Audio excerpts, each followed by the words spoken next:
intéressant.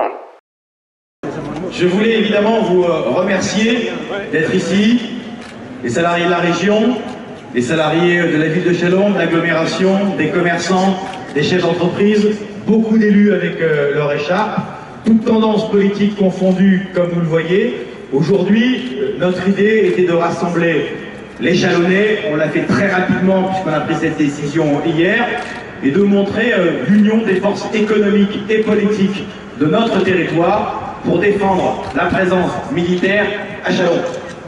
Les militaires à Châlons, vous le savez, c'est 1250 emplois.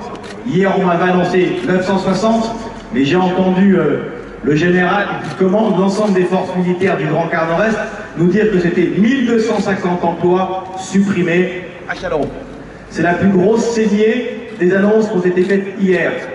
C'est 3000 personnes avec les familles. C'est un drame économique et un drame culturel pour notre territoire. Et nous voulions aujourd'hui, symboliquement, montrer notre attachement à la présence militaire à Châlons. Dans quelques instants, avec les forces économiques, avec les élus, nous allons rencontrer le préfet. Dans quelques jours, nous rencontrerons le Premier ministre pour lui passer le message suivant. Nous exigeons des compensations économiques et financières.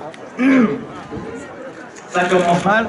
Nous exigeons des compensations économiques et financières pour notre territoire.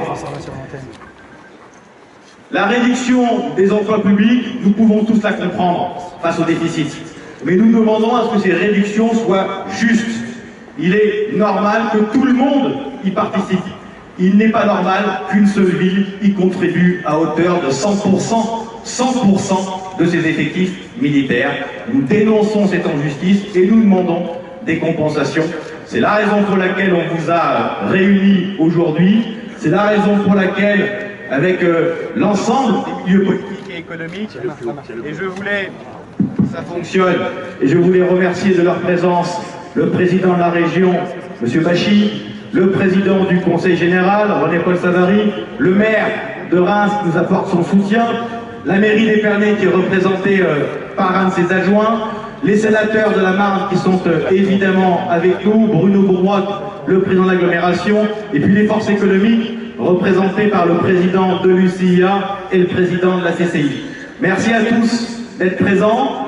Aujourd'hui, nous devons dénoncer cette décision, mais nous devons, à partir de demain, montrer qu'en Champagne, nous savons nous remonter les manches et nous savons que nous saurons faire dans les semaines à venir d'une crise une opportunité de changement, parce que nous continuons à croire dans notre territoire, nous croyons dans notre vie, dans ses capacités, et demain, nous montrerons que nous redresserons la tête face à ce combat. Merci à tous de votre présence, et je vais vous demander, si vous le voulez bien,